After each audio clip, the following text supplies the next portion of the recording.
émission présentée par Bénédicte Heymans.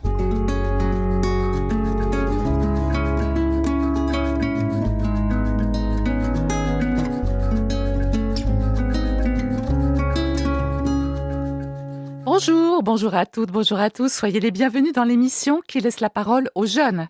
Aujourd'hui, je suis en studio avec Stéphane à la technique et un jeune médecin, Xavier Roy. Bonjour Xavier. Bonjour Bénédicte. À 30 ans, tu travailles à l'hôpital de cardiologie de Lyon et tu es spécialisé en cardiologie interventionnelle et structurelle. Concrètement, que fais-tu ? Mon travail est d'abord la cardiologie au quotidien, donc s'occuper des problématiques cardiaques de mes patients. Et je me suis surspécialisé en cardiologie interventionnelle et structurelle. Ce sont tous les actes diagnostiques et thérapeutiques où on va aller faire une imagerie des coronaires, des artères du cœur, pour les traiter si nécessaire.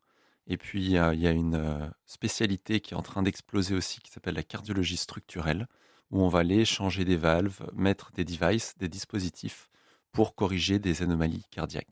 J'ai l'impression que c'est la médecine du futur. C'est une médecine qui est en plein boom et qui évolue à grands pas. C'est assez impressionnant ce qu'on est en train de vivre en ce moment. Est-ce que c'est parce que c'est une médecine non invasive ? Alors, je ne dirais pas non invasive, c'est une médecine invasive. On rentre dans le patient, mais on est beaucoup moins invasif que la chirurgie cardiaque. C'est une spécialité qui est à la frontière entre la médecine et la chirurgie. On ne va pas ouvrir le thorax, le cœur, mais on va naviguer à travers les artères ou les veines du patient. Donc les séquelles seront vraiment moindres. Tu procèdes à la pose de stent. Exactement, ça fait partie du quotidien d'un cardiologue interventionnel. Le stent étant un petit ressort métallique qui sert à faire quoi exactement ? Quand un patient fait un infarctus, c'est-à-dire il a l'artère coronaire qui se bouche, ou qu'elle est prête à se boucher, il faut essayer de la rouvrir par différents moyens. La première chose, c'est de rouvrir cette artère avec un ballon qu'on va gonfler, Avec un ballon. une sorte de ballon sur un guide qui va rouvrir la lésion. Mais si on veut que l'artère malade reste ouverte en permanence et qu'elle ne se réencrasse pas, en gros, on met ce qu'on appelle ce stent. C'est un ressort, comme le ressort de Styloby, mais qui est avec des alliages métalliques spécifiques et qui a aussi des substances particulières pour que les cellules ne se développent pas sur cet alliage, qui va permettre de garder l'artère ouverte. Est-ce que la pose de stent fait partie de ce que tu fais traditionnellement dans une journée à l'hôpital ? Oui, oui, oui. Alors mon travail au quotidien, il est très diversifié. Je vais m'occuper des patients qui sont hospitalisés au quotidien. Donc je vais faire la visite dans le service. Je vais aussi avoir un travail de consultation. C'est les patients qui vont bien, mais qui ont besoin de renouveler leur ordonnance, qui ont des problématiques qui ne nécessitent pas une hospitalisation.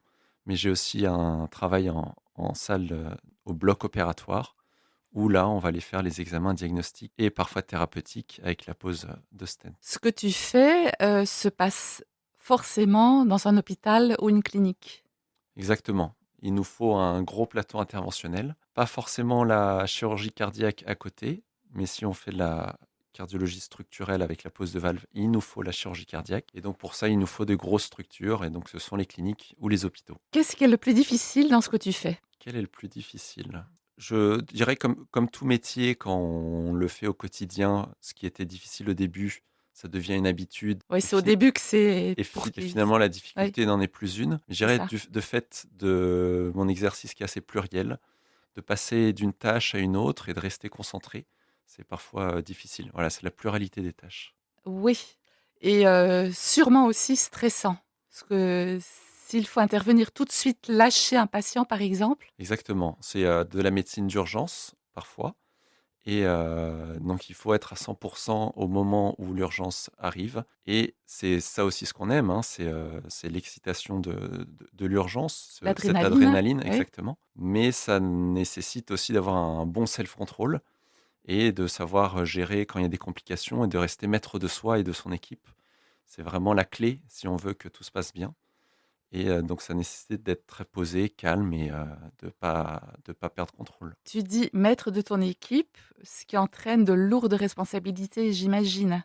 En quoi consiste cette équipe ? Il y a des infirmières, parce On que a tu n'as que 30 ans. Donc tu diriges une équipe qui consiste en plusieurs personnes. Exactement, on ne peut pas faire les actes seul. On a toujours besoin d'une équipe paramédicale.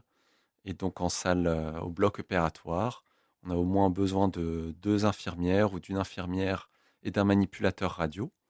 Et ensuite, il faut aussi, on a besoin des aides-soignantes, on a besoin des brancardiers qui amènent les patients. C'est un travail d'équipe. Si on veut que tout se passe bien et que les interventions puissent bien se passer et s'enchaîner, il faut vraiment, avoir une bonne logistique. Est-ce que ce que tu fais, est-ce que ton travail correspond à tes valeurs? Est-ce que le travail correspond à mes valeurs? Je pense, oui, oui, clairement. Sinon, je ne ferais pas ce métier qui nécessite beaucoup d'investissement, mais où je m'y retrouve pleinement. C'est un métier prenant mais passionnant. On est auprès des gens au quotidien. C'est une On est profession d'aide où tu peux vraiment sauver des vies. exactement. On est au quotidien, on est dans le partage. On essaye de faire en sorte que l'hospitalisation des patients se passe bien, que ça reste, si possible, un bon souvenir, de faire en sorte qu'il n'ait pas à revenir puisqu'on a apporté le meilleur soin. Et chaque jour, on essaye de faire une bonne action et de rendre la vie des autres meilleure. Penses-tu que tu aurais pu faire une autre spécialité, en médecine? Je pense que quand on se passionne d'un sujet, et en médecine entre autres, le sujet est tellement vaste qu'on y trouve toujours un centre d'intérêt, qui peut être difficile à trouver au début et finalement on y trouve son compte. De mon côté, j'ai toujours voulu faire de la cardiologie, donc je me suis pas posé vraiment la question d'autres spécialités. Ou d'être généraliste, non? Le médecin généraliste, c'est un travail passionnant, mais je préférais me spécialiser dans un domaine, très bien connaître ce domaine et devenir expert dans ce domaine. Le médecin généraliste, c'est un métier très difficile dans le sens où il doit connaître un peu de tout, de chaque spécialité, et il doit faire la coordination entre ces différentes spécialités. Il doit pouvoir savoir diagnostiquer quand il y a un problème au sein d'un organe, mais il ne peut pas être spécialiste d'un domaine. Quelles sont les qualités qui sont requises pour être médecin, à ton avis? On parle souvent d'empathie. Il faut savoir se mettre à la place du patient pour ressentir sa détresse, être à son écoute et lui apporter le meilleur soin. Je pense que c'est une grande qualité qui est parfois difficile à garder vu la charge de travail, tout le travail qu'on nous demande. Parfois, on est un peu débordé par toutes nos tâches et on peut perdre cette première qualité. La deuxième qualité qui me vient en tête, c'est être capable d'absorber une grosse charge de travail, puisque on aura toujours des patients malades et c'est amené à progresser dans les années à venir avec le vieillissement de la population C'est ça, qui grandit. c'est ça. Mm. Ouais. D'où le manque de médecins aussi, peut-être, et surtout de cardiologues. Oui, on en souffre en ce moment d'une pénurie de médecins qui est un peu conjoncturelle. On a parlé du vieillissement de la population qui grandit. C'est aussi que pendant des années, on a diminué un peu le nombre de médecins en formation. Et former un médecin, ça met une dizaine d'années. Donc Oui, le temps 10 qu'on ans, oui. rouvre, le nombre de places, il va falloir attendre quelques années. C'est sûr que le cursus pour devenir cardiologue est long, exigeant. Tu as passé 10 ans à faire des études de médecine. Je dirais même que jusqu'à 30 ans, tu as passé la majeure partie de ta vie à étudier. Est-ce que tu considères que tu as fait beaucoup de sacrifices? J'ai fait beaucoup de sacrifices, mais ces sacrifices, on les oublie vite. Je dirais ce que me rapporte mon exercice au quotidien où vraiment je m'épanouis intellectuellement, je partage beaucoup avec les patients. Si je devais mourir demain, je pense que je serais très fier de ce que j'ai fait. C'est plein de petits sacrifices qui, au bout du compte, peuvent faire un gros sacrifice, mais comme il se fait au fur et à mesure des années, on ne s'en rend pas compte. Donc, c'est très exigeant, c'est prenant, mais si on arrive à trouver un équilibre, c'est un métier qui vaut le coup. Oui, mais je pense que c'est surtout ça, trouver un équilibre. Est-ce que ça va être difficile puisque tu dois faire des gardes sûrement aussi? Parfois, j'imagine qu'une opération est imprévisible, peut prendre plus de temps. Comment faire alors pour garder un équilibre entre ta vie professionnelle et privée? C'est c'est difficile et c'est pas toujours le cas. Je pense que, déjà, il faut avoir des idées claires dans sa tête. Il faut savoir, dire non. Il faut savoir, lâcher prise quand on quitte l'hôpital. Il faut savoir, voilà, il faut quand on rentre chez soi, il faut oublier un peu son travail. Parce que si on ressasse en permanence la prise en charge de la journée, les interventions, on n'arrive jamais à couper. Donc ça, c'est très important. L'entourage aussi est très important. Un entourage qui comprend parfois qu'on ne soit pas disponible, qu'on ait besoin de sortir un peu plus tard et on ne sente pas la culpabilité quand on rentre chez soi. Je sais que ça m'aide beaucoup. J'ai une famille, j'ai une compagne qui m'aide beaucoup à ce niveau-là. C'est Euh, précieux, c'est sûr, oui, oui. et il faut savoir aussi parfois un peu faire quelques coupures pour prendre du recul avant de mieux repartir dans son travail. J'aimerais reparler des études, de médecine. Donc tu as passé 10 ans, à la fac. Quelle a été l'année la plus difficile? Alors j'ai passé 10 ans, et les études de médecine, c'est entre 9 ans et 12 ans, je dirais.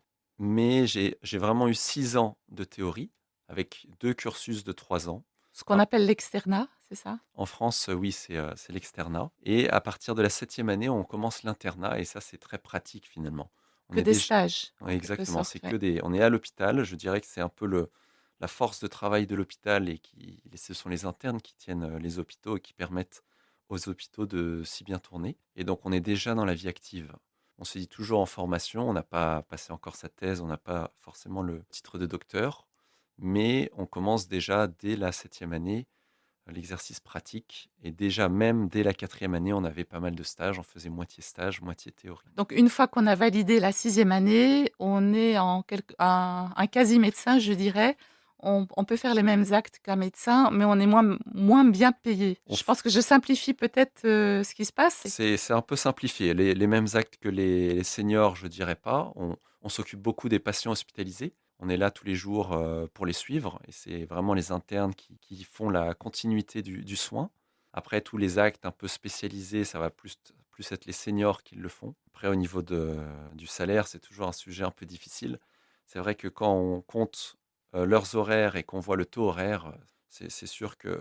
Et si j'en revenais à ta première question, quelle est l'année la plus difficile? Pour moi, la première année, on a un concours, et celle-ci peut être très difficile, puisqu'on passe du lycée, où on est finalement assez entouré, à la faculté, où là, on travaille par soi-même. Il faut trouver une rigueur de travail, il faut trouver un schéma de travail qui peut être difficile à trouver. Heureusement, Souvent pour les étudiants qui finissent leurs humanités, qui quittent leur famille, qui rentrent à l'université, cette première année est difficile parce qu'il faut de la discipline et qu'on est exactement, moins entouré, c'est clair, oui. exactement, c'est la clé. Xavier, je te propose de faire un petit break et d'écouter Jardin d'hiver d'Henri Salvador.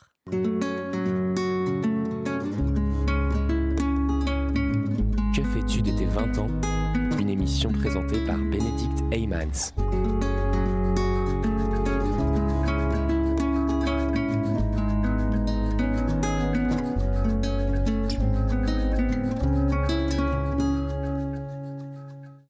Rebonjour dans l'émission Que fais-tu de tes 20 ans avec Stéphane à la technique et Xavier, un jeune cardiologue interventionnel. Dans la première partie, nous avons parlé entre autres des études de médecine.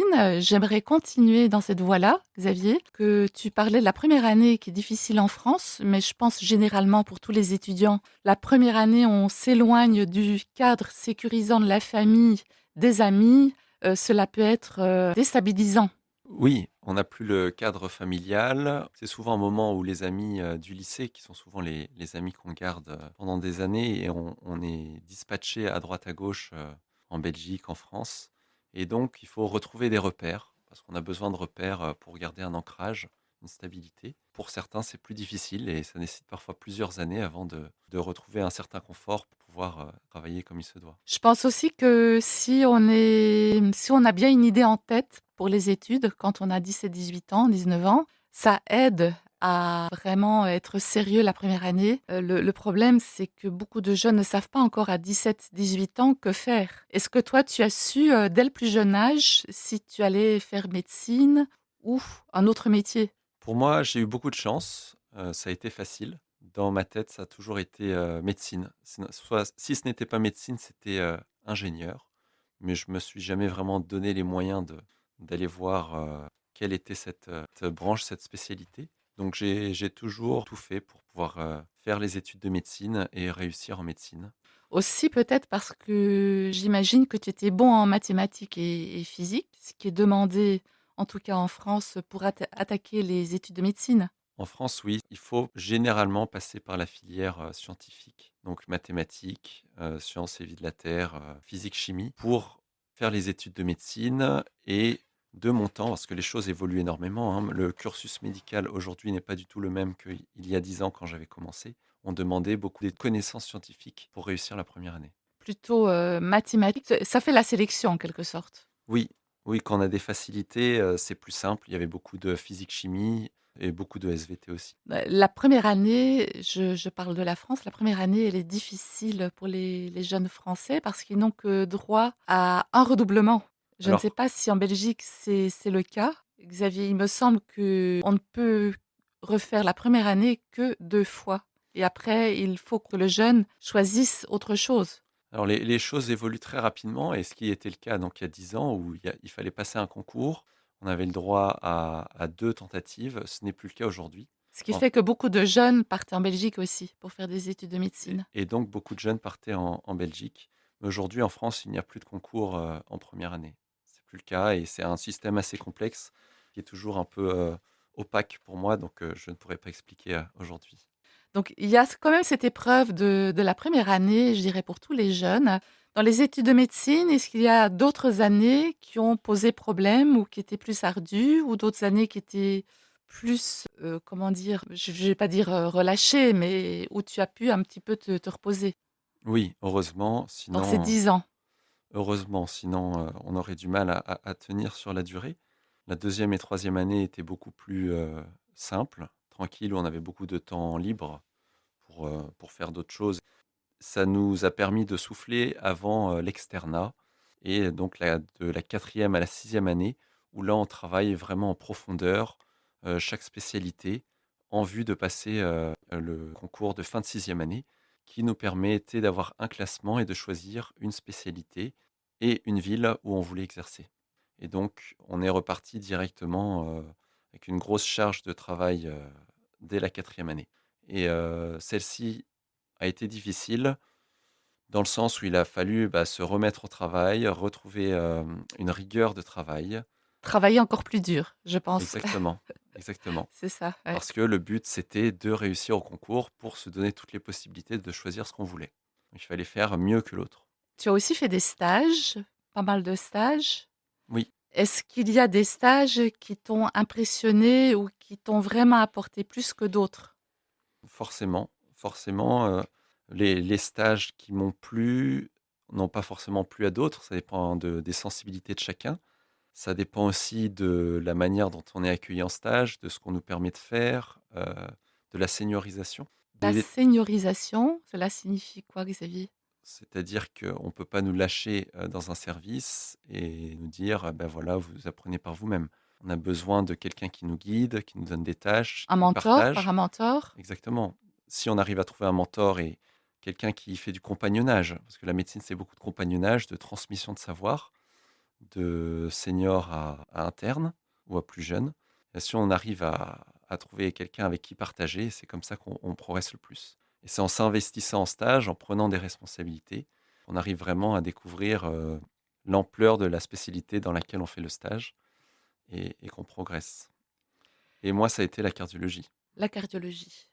Comment se passent les relations avec les autres étudiants en médecine? Je pense que j'ai vu quelques films où j'ai vu qu'il y avait quand même une compétition où, parfois il y avait des coups qui n'étaient pas très sympathiques d'un étudiant à l'autre. Comment est-ce que tu as ressenti cette ambiance, étudiante? Celle-ci, celle qu'on peut découvrir dans quelques films, je pense à Hippocrate ou Ma première année, c'est l'ambiance de première année, du temps où il y avait un concours, où il y avait beaucoup trop d'étudiants pour le nombre de places éligibles et où on avait, si on voulait avoir par exemple des places dans les amphithéâtres pour assister aux cours, parfois il fallait arriver plusieurs heures à l'avance, faire la queue et se battre pour avoir une place. Ouf, C'était oui, c'était vraiment compétitif. très compétitif, oui. Alors heureusement, je pense qu'un étudiant en médecine et un médecin, pour beaucoup, sont un peu des compétiteurs dans l'âme, ce qui fait qu'ils travaillent pour essayer de toujours être à la pointe, d'être à jour. Mais heureusement, avec les années, ça s'efface et on a un esprit de corps qui se développe et on a besoin justement d'entraide entre les différents étudiants et entre les différents médecins pour tenir au quotidien. Oui, heureusement qu'il y a cette entraide. Oui, c'est très Oui. important. Les individualités, c'est pas un ensemble d'individualités qui vont faire une bonne médecine, c'est juste, justement, bah, cet esprit d'entraide et de corps. J'aimerais savoir comment quelqu'un peut choisir un bon cardiologue. Est-ce qu'il y a des critères qu'il faut prendre en compte quand on est patient? Pas que les avis sur Internet. Comment est-ce qu'on peut procéder? Je pense que c'est une question d'affinité aussi, c'est comme tout.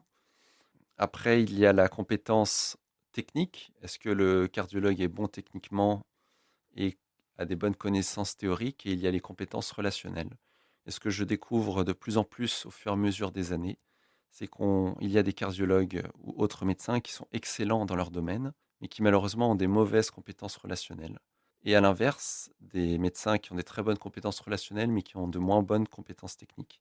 Et je dirais que souvent, le meilleur retour qu'on a des patients, ça vient du médecin qui avait des bonnes compétences relationnelles, mais des moins bonnes compétences techniques. Je schématise un peu. Heureusement, il y en a Oui, beaucoup qui ont des très bonnes compétences relationnelles et des bonnes compétences techniques, mais peut-être qu'avec une bonne relation, il y a aussi plus l'effet placebo qui peut fonctionner. ça joue aussi. Alors, les patients ont besoin d'être écoutés, de voir qu'on répond à leurs questions et qu'on n'est pas forcément enfermé dans notre schéma de pensée et très théorique parfois. On a des expressions, on a un langage très technique et ouais, il a besoin d'être écouté et d'être entendu. Et pouvoir expliquer si, il a des questions et pouvoir prendre le temps aussi. Exactement. Oui, prendre le temps, c'est important. C'est aujourd'hui difficile. Je sais que on m'a souvent dit, de par mon entourage, on m'a demandé de prendre le temps et j'essaye au quotidien, mais de plus en plus, j'ai du mal, de par la charge de travail, où si on veut pouvoir voir tout le monde, malheureusement, il faut raccourcir le temps avec chacun. Xavier, moi j'aimerais prendre le temps de faire ton portrait chinois. Est-ce que tu vois, ce que c'est un portrait chinois? Je veux bien que tu me Alors c'est un ensemble de questions qu'on pose pour, mieux identifier les goûts et les préférences d'une personne. L'initiateur de ce portrait, c'était Proust et Bernard Pivot, qui était un journaliste français très connu, avait une émission où systématiquement quand, il invitait un écrivain, il posait ces questions qui sont pertinentes et qui permet de mieux connaître la personne. Donc est-ce que tu veux bien te prêter au jeu? avec plaisir. Première question, quel est le mot que tu préfères? Le mot que je préfère. Et c'est des questions auxquelles je n'ai pas pensé au Ah non, quotidien. donc ce sera du spontané en principe. Oui, nature, Si tu étais un animal, tu serais? un dauphin, Si tu étais un paysage? un bord de mer. Si tu étais un livre ou un film? Un livre ou un film, Le Parfum, Si tu étais un super pouvoir? Voler. Voler avec des ailes, comme un oiseau. Exactement, oui, oui, oui. Le métier que tu n'aimerais pas faire? Le métier que je n'aimerais pas faire, ne pas faire de métier. À savoir, Je être déjà, à la retraite ou être rentier, par exemple? je suis content de pouvoir, me développer dans un domaine et devenir, compétent dans ce domaine et je pense que chacun peut développer une expertise, dans son travail et donc je suis content de travailler au quotidien. Est-ce qu'il y a quelque chose qui te distingue des autres? Mmh, la gentillesse? Bien, en tant que cardiologue, oui, ça peut aider. Cardiologue, moi j'entends cœur aussi. Oui. Avec quel personnage historique aimerais-tu boire un café? Mmh, avec le l'inventeur de la première coronarographie. Alors, coronarographie, ça me donne l'occasion de te demander ce que c'est. Moi, j'entends cœur dans corona, donc le latin, cœur, mais graphie, écriture. Que signifie la coronarographie? Donc ça vient de coronaire, donc les coronaires sont les artères du cœur et graphie pour image, donc c'est une imagerie des artères du cœur. Et donc c'est l'acte d'aller à l'origine des artères du cœur, d'injecter du produit de contraste, de faire des radios pour avoir une imagerie de ces artères. Et l'inventeur, il n'est plus de ce monde. Non, non, c'est une spécialité qui a débuté dans les années 50 et ça a été vraiment, fortuit où il voulait au début faire une image de l'aorte, qui est le vaisseau principal qui sort du cœur. L'inventeur est européen? L'inventeur est européen, oui. Et sans le faire exprès, il est allé dans l'artère du cœur et il a fait une graphie de la coronaire. Merci Xavier. Je te propose de faire une petite pause avec l'Histomania du groupe français Phoenix.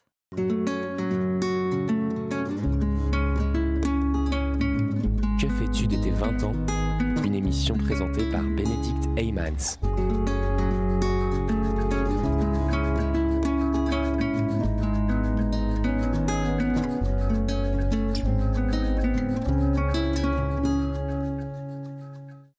Avec Xavier, nous étions en train de faire le portrait chinois. Donc, je lui avais demandé avec quel personnage historique il aimerait boire un café et sa réponse était avec l'inventeur de la coronarographie.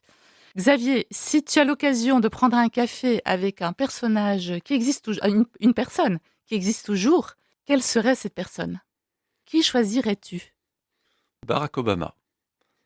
Je pense, c'est un grand personnage. Ça a été un grand président des États-Unis. Et c'est une personne que j'admire parce il avait de grandes responsabilités, mais il savait garder un peu d'humour. Je pense qu'il avait une grande qualité de cohésion Et d'empathie aussi, et je pense. Il d'empathie, très était très probablement. présent, Oui, oui. oui, donc il regroupe beaucoup de qualités que j'aimerais avoir. On a beaucoup parlé de médecine, forcément, puisque tu as consacré tes 10 dernières années aux études et au travail en cardiologie. J'aimerais aussi savoir ce que tu fais en dehors de ton travail. Est-ce que tu as des activités extra-professionnelles? Heureusement, c'est vrai que la cardiologie prend beaucoup de temps et je pense que par rapport à d'autres qui s'investissent moins au quotidien dans le travail, j'ai pu développer moins d'activités extra, mais c'est nécessaire d'en faire à côté si on veut trouver cet équilibre dont on parlait plus tôt. Et moi, ce qui me permet de trouver mon équilibre, c'est le sport. J'aime beaucoup le trail, la course à pied, et courir dans les grands paysages, dans la montagne, dans la forêt. C'est ce qui me plaît et c'est ce qui me permet de m'évader. Est-ce que tu arrives à prendre du temps régulièrement? Est-ce que tu mets ça dans ton agenda? J'essaye d'en prendre, mais c'est souvent difficile. C'est vrai qu'au final, ça passe souvent au second plan. En plus, je travaille à Lyon, qui est une grande ville, et sortir de la ville, on peut pas faire ça en quelques minutes. On peut toujours courir le long du Rhône, de la Saône, mais c'est pas la même nature. Alors ce que je fais, que j'aime bien, qui me permet de me vider la tête, c'est le CrossFit. Je ne sais pas si tu as déjà entendu parler, mais c'est un sport qui depuis quelques années fonctionne bien et se développe. Et Ça je- consiste en quoi, le CrossFit?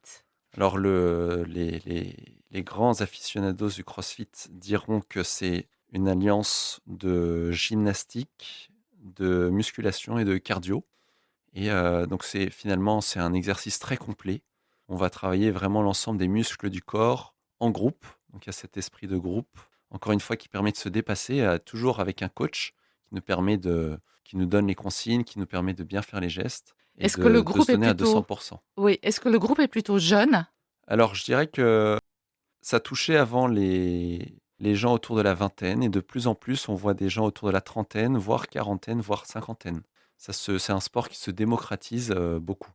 Et donc on voit même, des quinquagénaires qui pratiquent, le CrossFit. Exactement, exactement. Alors je me dois en tant que médecin de dire que si vous voulez vous y mettre, passez voir d'abord votre médecin généraliste, être sûr qu'il n'y ait pas de soucis de santé parce que c'est très intense.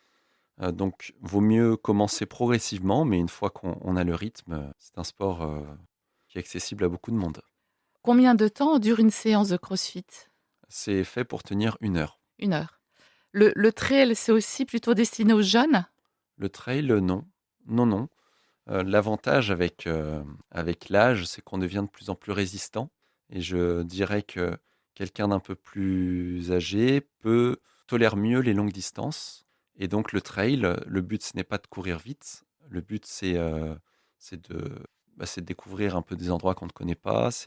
Passer dans la nature, C'est d'être dans la nature. Donc, et c'est ça que sur j'aime. des terrains qui sont différents, ça peut être de l'asphalte, mais après de l'herbe, ça peut monter, descendre. Exactement. Et donc, le but n'est pas la vitesse, mais le but, si on veut aller loin, bah, c'est faut tenir longtemps. Donc, c'est vraiment oui, c'est pas de la compétition, c'est de la découverte, du voyage. Qu'on y aille lentement ou rapidement, la destination est la même. Oui, je sens que tu essaies de trouver un équilibre, comme on dit, mens sana in sana corpore, donc un esprit sain dans un corps sain. Ce que tu fais en dehors de ton travail de médecin, te permet quand même de te défouler, de faire en sorte que ton corps se porte bien pour, être efficace au travail. Oui, c'est comme ça que je trouve mon équilibre. Je parlais de la charge mentale quand on sort de l'hôpital, qu'on a parfois eu des interventions difficiles, et c'est mon moyen personnel pour vraiment évacuer toute cette charge mentale qui est parfois plus lourde que la charge physique. Et je sais que les moments où je ne fais plus de sport, eh ben, je me sens moins bien, psychologiquement aussi, et que je dois parfois me forcer un peu à reprendre cette activité physique pour retrouver cet équilibre. Oui, je pense que parfois, à l'hôpital, il doit y avoir des moments durs, avec peut-être des personnes qui décèdent, malheureusement. Comment faire face justement, rentrer chez toi et pouvoir digérer en quelque sorte ce genre d'événement quand on a 30 ans et qu'on a été impliqué dans ce genre d'intervention avec une issue douloureuse, malheureuse pour la famille? Oui, alors, je ne dirais pas que ça arrive tous les jours, mais ça arrive, régulièrement.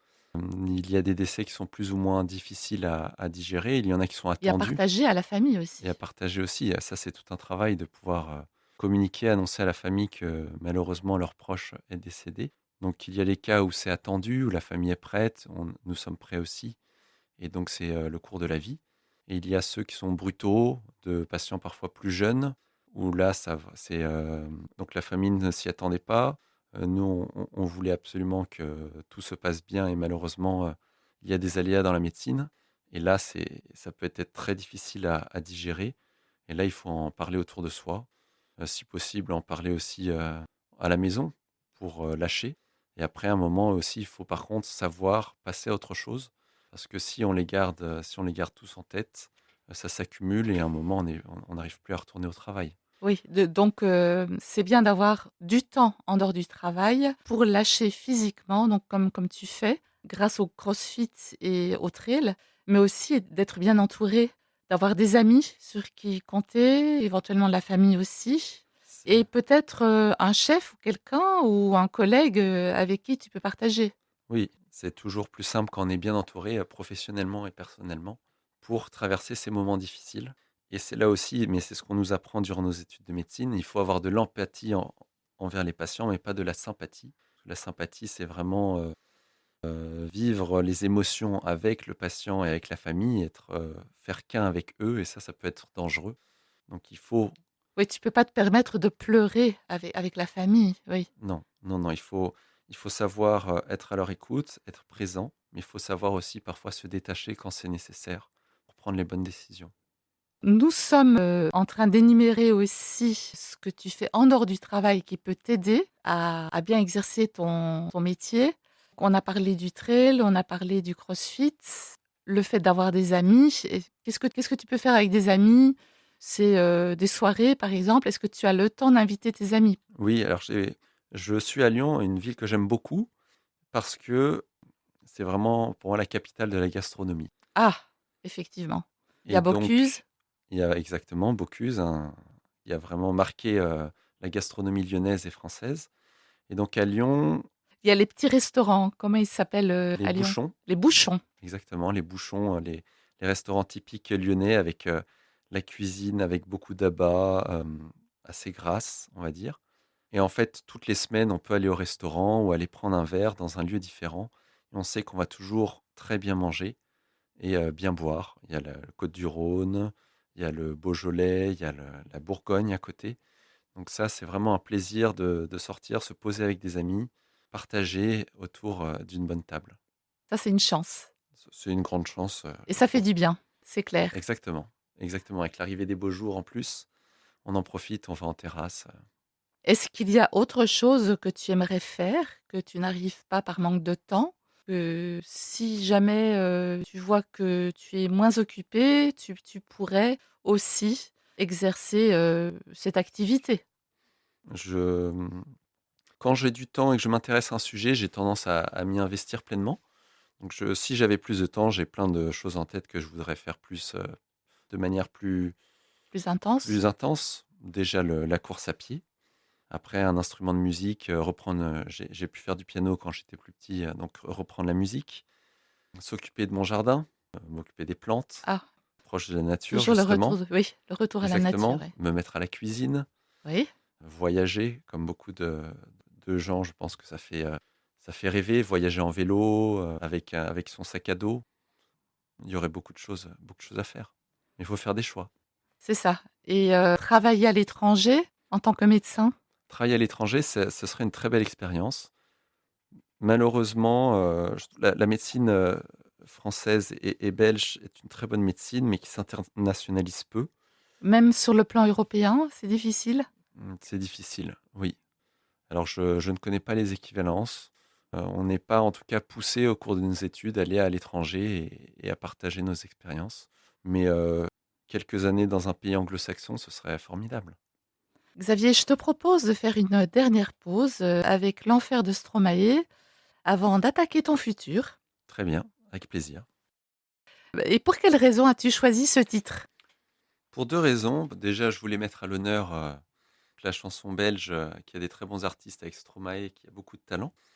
Et parce qu'aussi, il a le courage de partager les épisodes difficiles, qu'il a traversés avec, la dépression et là, il parle, des pensées suicidaires.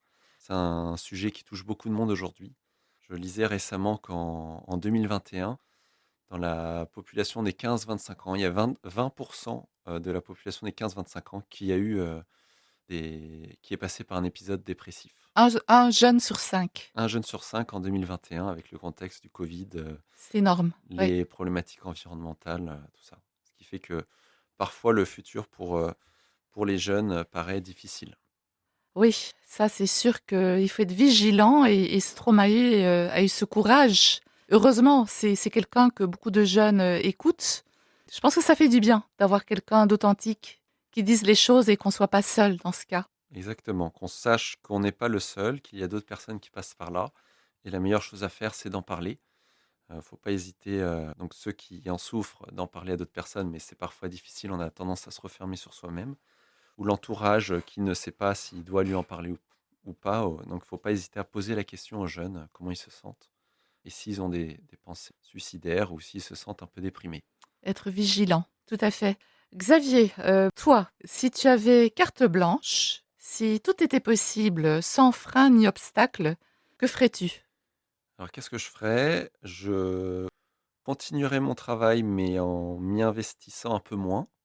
Dans l'idéal, je dirais un 60 ou 80 du temps, pour ensuite, développer mes autres passions et le sport, la course à pied, le trail. Je m'expatrierai peut-être dans une région un peu plus montagneuse qui peut, exercer la cardio interventionnelle. Mais Donc près de la mer quand même, puisque tu aimes bien la mer. c'est vrai, c'est vrai. Bah, si on veut tout avoir, alors, une région montagneuse près de la mer et je me libérerai aussi du temps pour, partir en voilier ou partir sur des grands voyages en vélo. Est-ce que tu as une idée concrète pour un monde meilleur? Une idée concrète pour un monde meilleur, je pense il y a 2 choses qui sont importantes le plus important, c'est vraiment, la famille, les amis et la santé et quand on s'affranchit du reste et La il faut la famille et les amis qui sont aimants, enfin quand on a un entourage aimant. et quand la situation devient difficile, on s'attache vraiment à 2 choses particulières, c'est le côté sociable, donc l'entourage et la santé. Sans ça, sans un bel entourage et sans une bonne santé, il devient tout de suite plus difficile de vivre. Je pense qu'il faut axer nos efforts pour vraiment favoriser les échanges, le partage au quotidien et aussi pour, continuer à avoir un système de santé, qui tienne la route, puisse, s'occuper au mieux, des citoyens.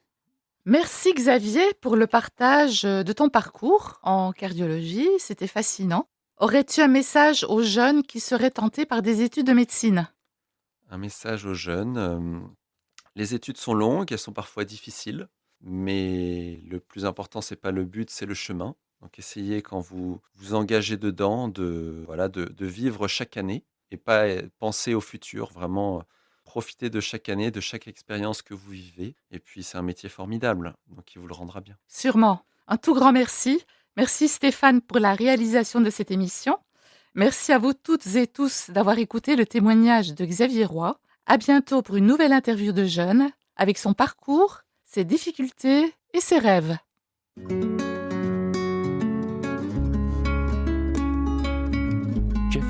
20 ans, une émission présentée par Bénédicte Heymans.